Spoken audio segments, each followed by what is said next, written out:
This DVD is the result of months of work and research into the role of the Boys Brigade in the D-Day landings that took place in Normandy, France on the 6th of June 1944. We aim to show you the places where the men fought and died, and to tell you the story of a number of Boys Brigade men who were a small part of the Allied army that sought to liberate Europe from the Nazis.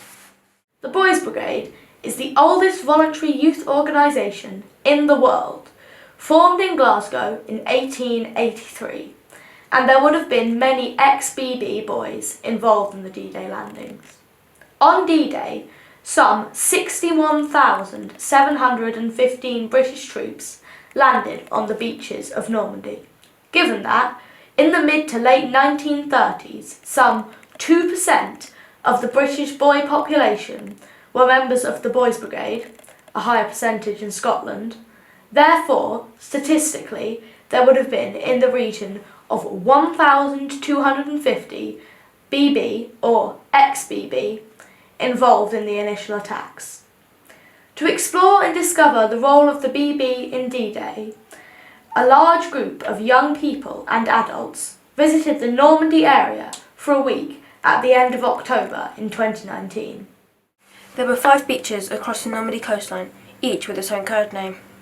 Utah and Omaha, both American landings, Gold and Sword being British landings, and Juno being Canadian, along with other nationalities. We start our research at the planning stage of D-Day, with ex-BB boy Sir Ralph Kilner Brown. He was a brigadier to Field Marshal Montgomery and was involved in the planning of the Normandy landings.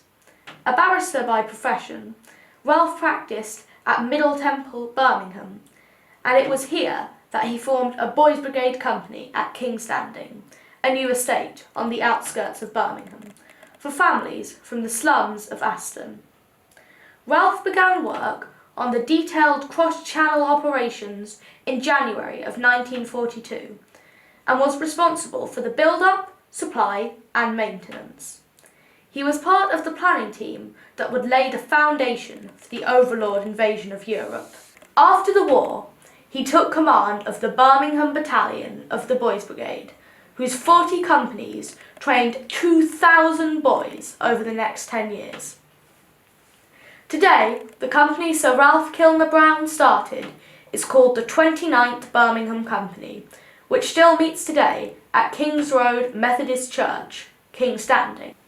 He took many BB roles and, at national level, he was second in charge to Sir Donald Finnemore in the massive 1954 Boys Brigade Founders Camp held on the playing fields of Eton School. He was president of the Birmingham BB from 1947 to 1955. He died in 2003, aged 93 years. Here we see a picture of Weymouth Harbour in June 1944, with boatloads of American soldiers waiting to go to France, and a picture of the same harbour today. As a part of our research, a group of young people visited HMS Belfast, situated by Tower Bridge on the River Thames in London. This ship was part of an Operation Neptune, which included over 1,200 ships bombarding enemy coastlines, coastal defences, clearing the way for the Allied ground troops. HMS Belfast was a flagship of Force E. The ship gathered with other vessels on the River Clyde in Scotland, preparing its 6-inch guns. It left Scotland on June 2nd to start its voyage to Normandy.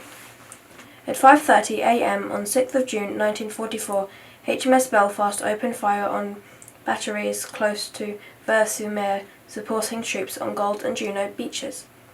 HMS Belfast bombarded the Normandy coastlines for 5 weeks, firing over 4,500 shells, returning to British waters, twice to refuel and to re-aim. HMS Belfast fired its last shot in anger in European waters on the 8th of July 1944. Now we return to the beaches. We started our discovery at Utah Beach. Here we see the landing craft used and the beaches on which the men landed.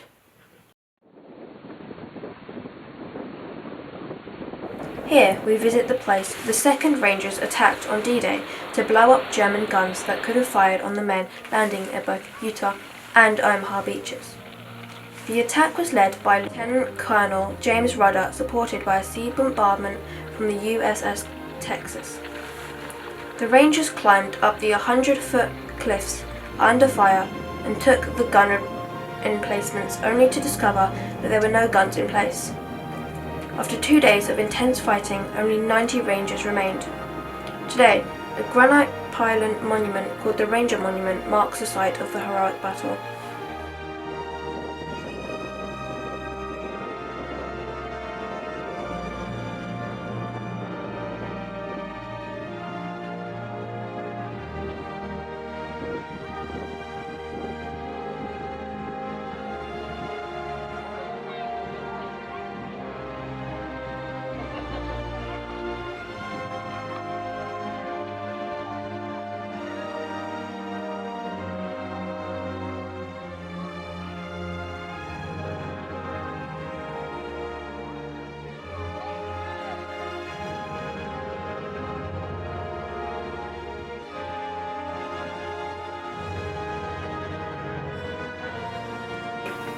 As part of our visit, we went to the German military cemetery at La Cam.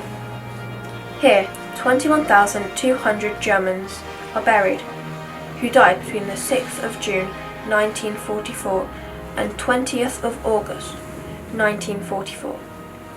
The youngest is 16 years and the oldest 72 years.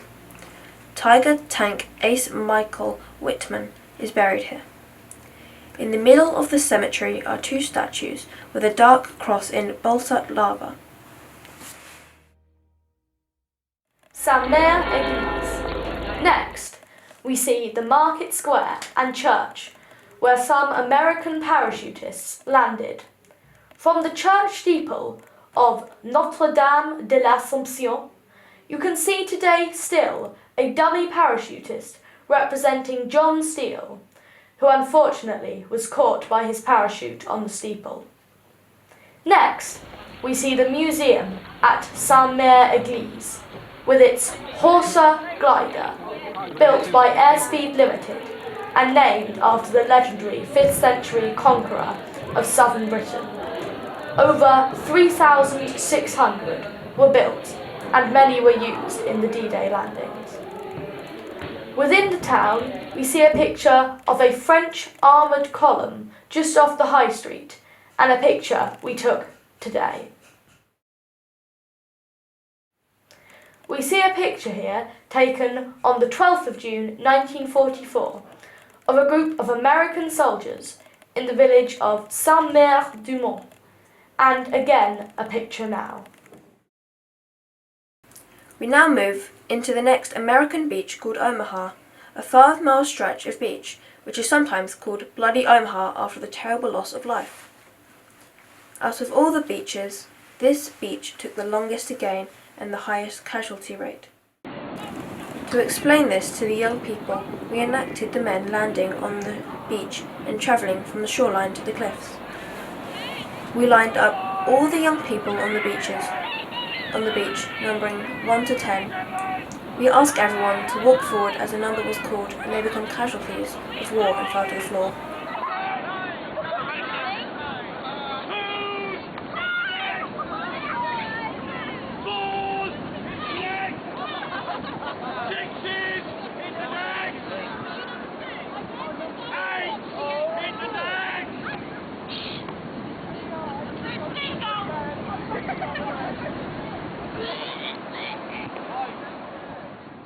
Here we have a picture of American craft of all styles and vehicles moving off the beach and a picture taken on our visit.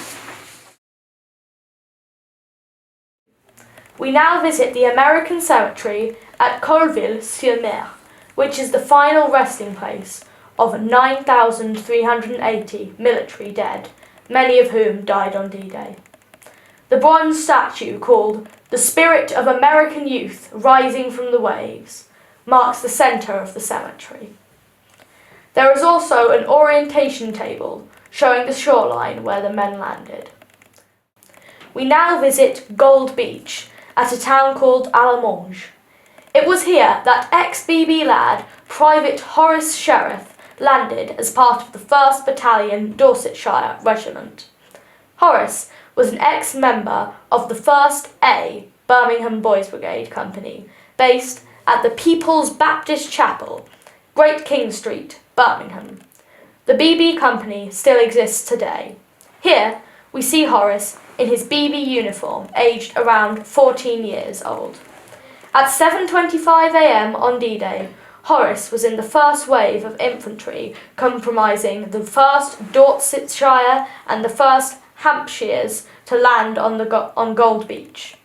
Unfortunately, due to navigational errors and a strong current, both groups came ashore well to the east of their intended landing points. Tank support, which was supposed to arrive in advance of the infantry, failed to arrive until 8 a.m. due to rough seas.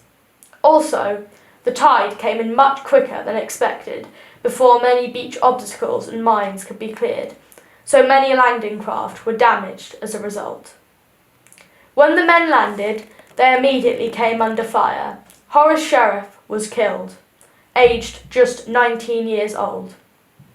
We visited his grave at the Bayer War Cemetery and held a small service with the children laying crosses. The grave is inscribed, "A smiling face, a heart of gold. No better son this world could hold."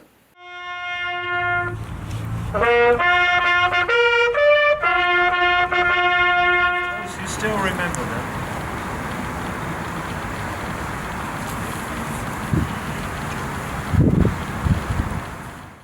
We gathered here to commemorate those thousands who gave their lives for our freedom particularly in June 1944.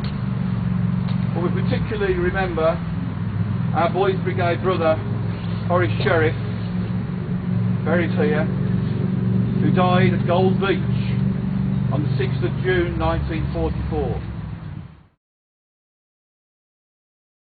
At Gold Beach, we saw the remains of Mulberry Harbour and visited the 360 cinema, which told the story of the D-Day landings. It was also Gold Beach that Corporal Cyril College landed as part of the 4/7th Royal Dragoon Guards Royal Armoured Corps. They landed in the area known as King Green at 7:20 a.m.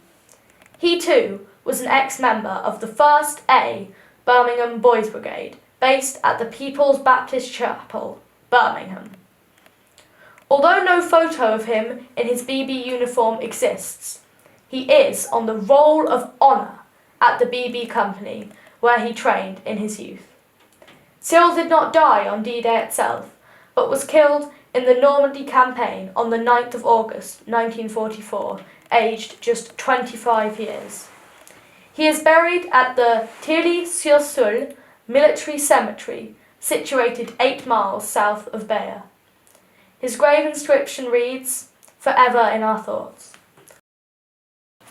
We now moved to Juno Beach, where we reenacted a famous photograph outside Canada House of then and now. We visited the Juno Museum and the beaches. We now visit the Merville Battery. Here, on 6th of June, Lieutenant Colonel Terence Otway of the 3rd Parachute Brigade attacked a German gun battery that threatened the landings at Sword Beach, just 8 miles away. This was called Operation Tonga. Of the 600 men, only 150 landed safely near the battery with no heavy weapons. The battery was taken with only 75 men surviving. I wasn't actually tell you when. Oh, there's the ammunition!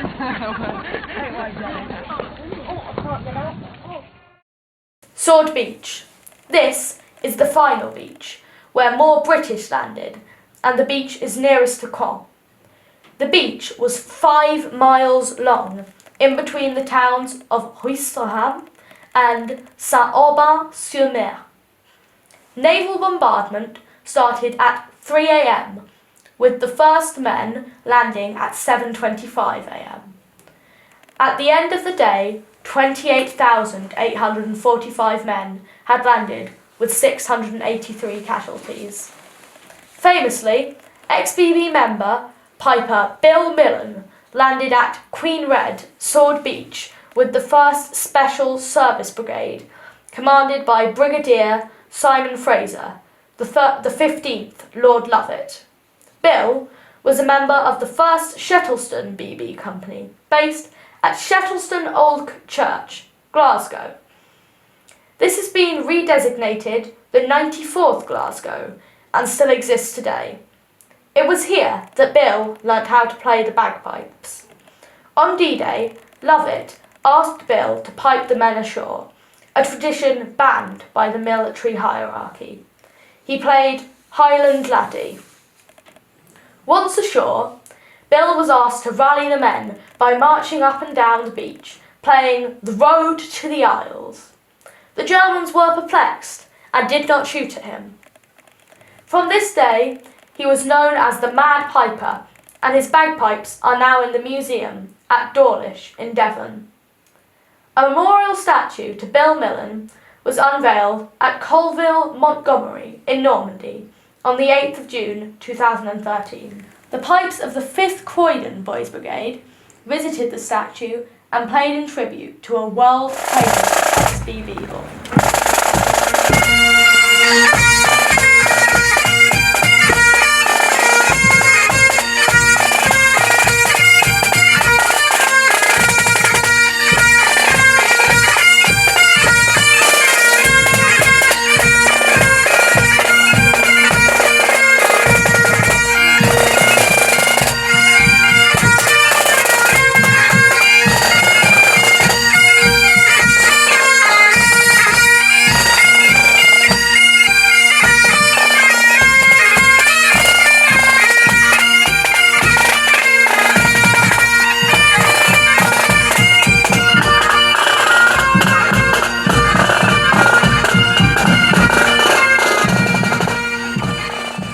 Bill died on the 17th of August 2010 in Torbay, Devon, aged 88 years. Also landing at Sword Beach was XBB member Irvine Ray. Irvine was a member of the Boys Brigade based in Aberdeen, where he said he had learnt to help others. Irvine was a member of the Royal Engineers leading up to D-Day. He was involved in survey planning, the production of every map likely to be required in France, and he landed at Sword Beach on June the 7th, 1944, with 3 others. After several days, the 4 men advanced inland under heavy fire and reached a farm, where they waited for the rest of their section to arrive. Irvine was presented with the Légion d'honneur, aged 93 years, saying this was a wonderful honour and gift that in some part was owed to the skills he learnt as a member of the Boys Brigade.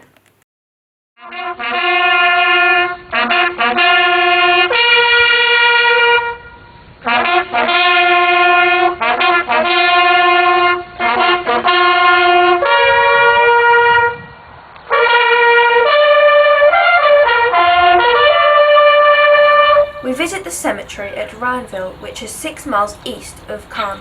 When you go home, tell them of us and say, for your tomorrow, we gave our today.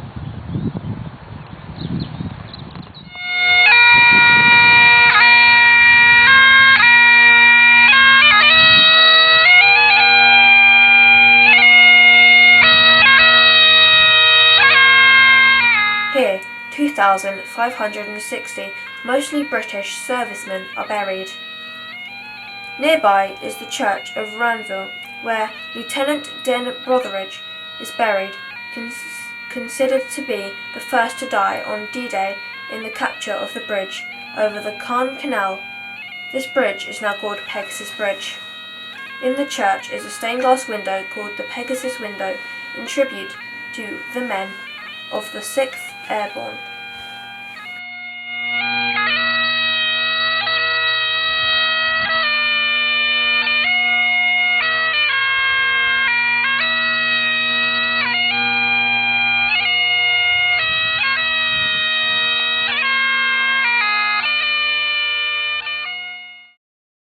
Our final destination is Pegasus Bridge and a visit to the Pegasus Bridge Museum. This bridge was originally called the Belleville Bridge and spans the Caen Canal.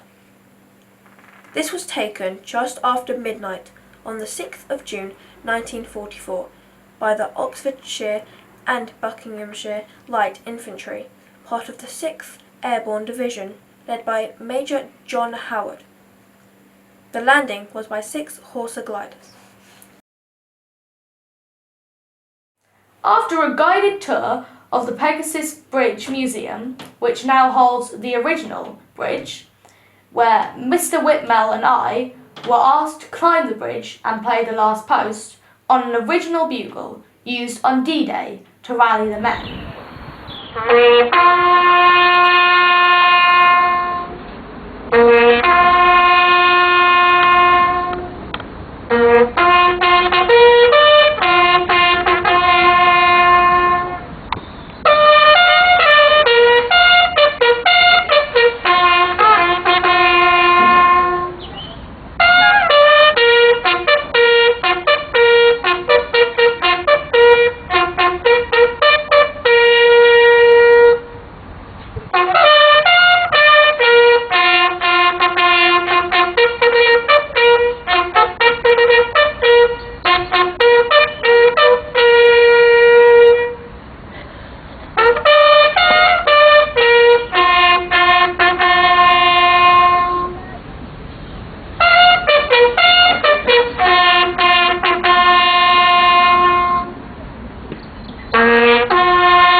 The Boys Brigade did play a significant role in Operation Overlord. The training provided by the Boys Brigade in drill, smartness, obedience and esprit de corps provided a foundation for many of the men involved in the landings. The Boys Brigade object to advance Christ's kingdom by the promotion of habits of obedience, reverence, discipline, self-respect and all that tends towards true Christian manliness still has relevance today. The Boys Brigade motto is sure and steadfast and is remembered by all who served in its ranks as young men. We salute all those men who were members of the Boys Brigade who played a role in the D-Day landings of the 6th of June 1944.